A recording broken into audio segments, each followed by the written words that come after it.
Welcome to our podcast of Reach Minds, Thoughts for Your Life's Journey.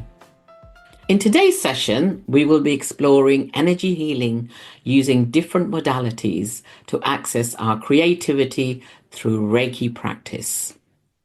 Research suggests that more people are turning to Reiki for help with mental health conditions such as anxiety and depression. We know that energy healing can aid in activating the body's own healing system by addressing toxin blockages in certain areas. With that in mind, I am joined by Brandon Hadwin, an independent practitioner based in Hackney, who has been treating people with Reiki since 2020. Brandon believes in the power of energy to heal and balance the body, mind, and spirit, as well as aiding our soul's growth. Sounds really yummy, that to me. He is a teacher certified by the UK Jikiden Reiki Association, a Kundalini Activation Facilitator, and an Anusha Healing Master Teacher. Welcome, Brendan. Hello, thank you so much for having me on the podcast, Nita. I'm very excited by the energy healing through Reiki, Brandon, because I think it's one of the areas that I have been curious for a while, and having seen the benefits of other people through the Reiki practice, I want to know a little bit more. So let me kick off. Where did your interest in this work come from? That's a very interesting question. My interest didn't so much start. It's been here since being a very young age. So my earliest memory of healing is being in primary school, and there used to be a school field at the primary school I went to, and in summer we used to be able to play on the school field. And I have memories, while the other children were playing army and guns and whatever in the trees.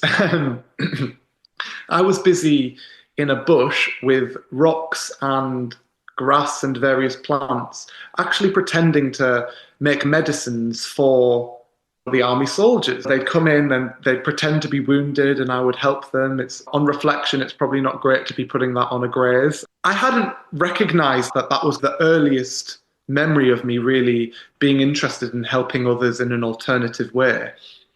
And then my dad used to take me shopping when I was around 6 or 7 for quite some time every Saturday. And we'd go shopping, and I had a very deep interest in spirituality, specifically crystals.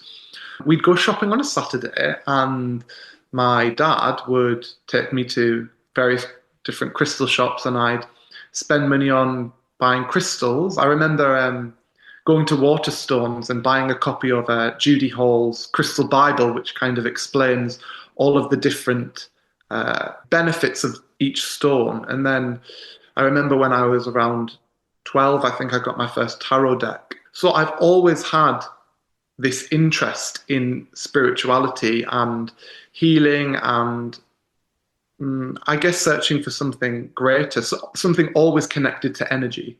Mm. And then it really wasn't until I was in my first year of drama school, I'd heard the word Reiki, and I'd done some research and been for a treatment. And after this treatment, felt like I was supercharged and thought I would really like to learn how to do this. Very, very much for myself at that time. I loved the idea of being able to channel some kind of healing force for myself to help me. So that's basically where it began. And then since then, I graduated drama school and decided to offer this service professionally, given the experience I have treating people after learning the course, but also even earlier in my life. So that's how all of this began. Sounds like you knew about this from a very early on in your life, really. Hmm. So, for those of us who may not know a lot about Reiki, tell us, what does a practitioner or a Reiki practitioner does? Okay, so the idea of Reiki comes from Japan, and it's based in this philosophy that our body it functions with sort of an energy system. So in Chinese medicine, they talk about the meridians, and today with acupuncture, that's quite recognized today. So the philosophy is based on the idea that when there's a blockage in any area of the body on that level, the body isn't functioning as it's supposed to, and as a result, we're more prone to getting sick, whether that be mentally or physically. So what a practitioner does, specifically in the style of Reiki I practice, which is Jikiden Reiki, that just means Reiki as it was originally taught in Japan. What a practitioner actually does is they search with the sensations in their hands for the toxins in the body. And through placing their hands directly on a person, they can actually detect the areas that have the greatest accumulation of these toxins and allow the energy to pass to this person, breaking down those areas in the body, the toxic areas, so then the body's natural cleansing system can be activated. They can be released through various different means, and then the body can focus on doing what it needs to do, which is healing. So it's really what a practitioner does is helps the body do what it already does, remove waste in a greater way, so then it can focus on doing something that's, I don't want to say more important, but it can work more optimally. In terms of your Reiki, you touch a person's body with that? Directly, Because yes. sometimes with Yes. Reiki, you don't, do you? With other forms of Mhm. Reiki that you don't. There's a few different schools of thoughts with this. When Reiki travelled to the West, a lot of the concepts, because some of the concepts are rooted in traditional Eastern philosophy, it can be difficult to understand that if there's not backing. And historically, Reiki has a really rich history. That idea somehow got lost. The idea is similar. Often people are working with something called the chakras, which is an Indian yogic philosophy, which has a similar concept. However, it is different. So the reason we actually touch the body is to be able to actually sense what's happening inside of the body. So instead of when we actually physically touch the body, the treatment is becoming much deeper as the energy is flowing directly into that person at the deepest level. There's also proven benefits to physical touch. We know that when someone's feeling emotional, when you have a hug, you feel better. They have an emotional release. Or you comfort someone with a hand on their back if they're feeling sad or anxious or uncomfortable. So all of these things come together along with the energetic aspect to really create a healing environment that optimizes the healing process for each individual that is receiving Reiki. So, building on that, when a client comes and sees you, Mm. how do you know what they need? That's a really good question. The answer is I don't. And this is why the work is so profound, because it's never really me. I'm just facilitating the work. Sometimes with this type of work, I think we can really get caught in the idea that we're doing something. It's the same as any kind of work when you're helping others. For example, in therapy, the therapist isn't really doing anything. The Mm. therapist is holding space for that person to discover it themselves. Because ultimately, if a person discovers it themselves, then the healing that is being created can last. If it's me that's doing it, that person will always depend on me. Mm. So it's really true empowerment to be able to facilitate that. So yeah, it's ultimately there are some things that I pick up on. For example, the sensations in my hands tell me how long to work in an area, if the problem is acute or chronic, and it tells me how long to stay there for. So I get those types of things. So I'm really guided by what that person's body is telling me. And then That's through re that, that's really interesting because the question that's triggered for me in this is how do you prepare yourself when you're expecting a client coming through the door? And I really love what you're saying is that it's not something that you're doing, it's something that is happening maybe between you and the client, and it's the word that you also that the client is self-empowering themselves. How do you prepare yourself? Good. That's a great question. The preparation starts, I want to say years before, but I know you're talking about directly before a session. The reason years before, when you're offering this work, you need to be extremely regulated. I believe in the idea of, is co-regulation the right word? The idea that being around someone who is regulated, as a species, we begin to regulate as well, because there's some kind of resonance happening that I don't think we quite understand yet. But that aspect, you need to be quite grounded person. Directly before, what I'll generally do is I'll, of course, prepare the space nicely. And then for myself, I'll ensure that I'm in a calm, centered, and loving state of mind.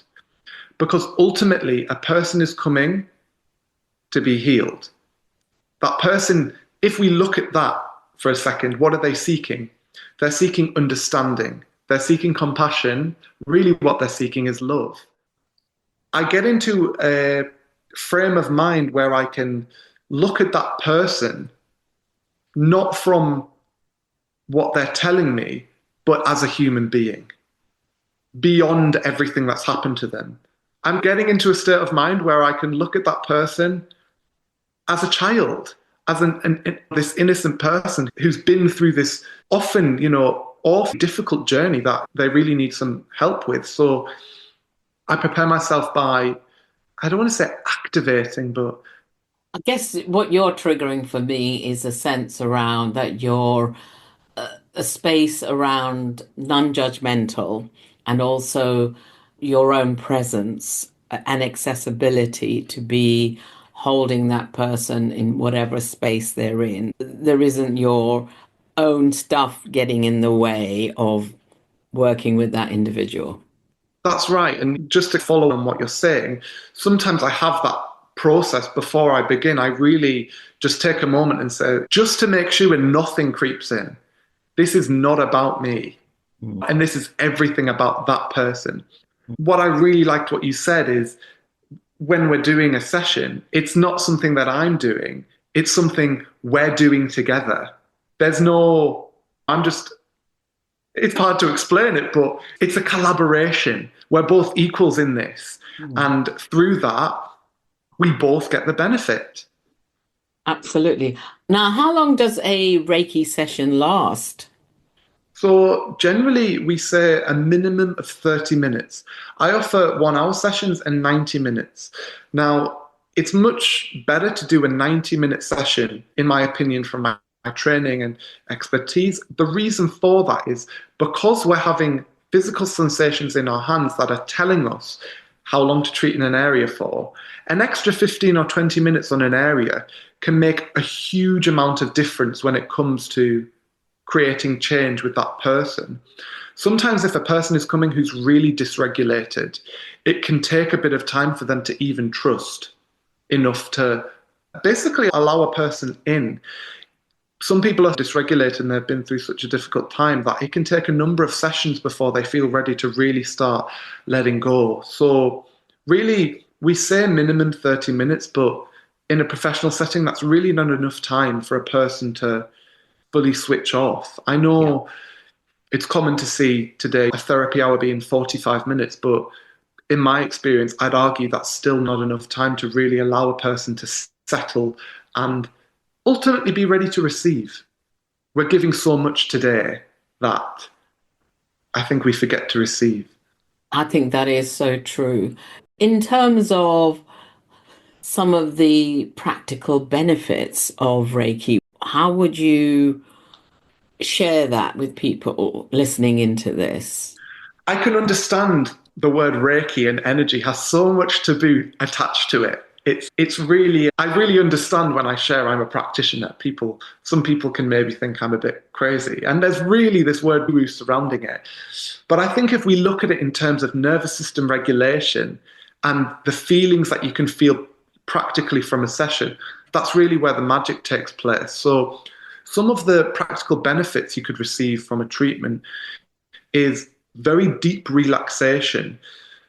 It's interesting the level of relaxation people feel from a treatment.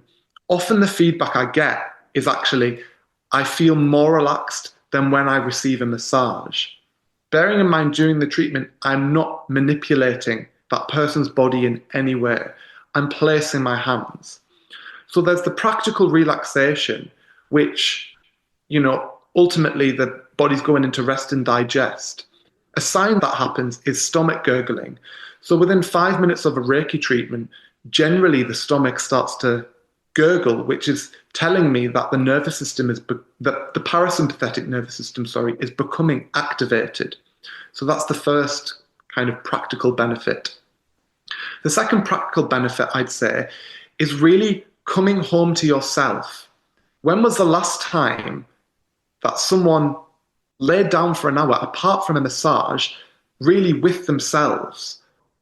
I think ultimately in any kind of self-development work you're doing or healing work, whether that be therapy or anything like that, really, if you read all of the self-help books, what they're all calling for is presence.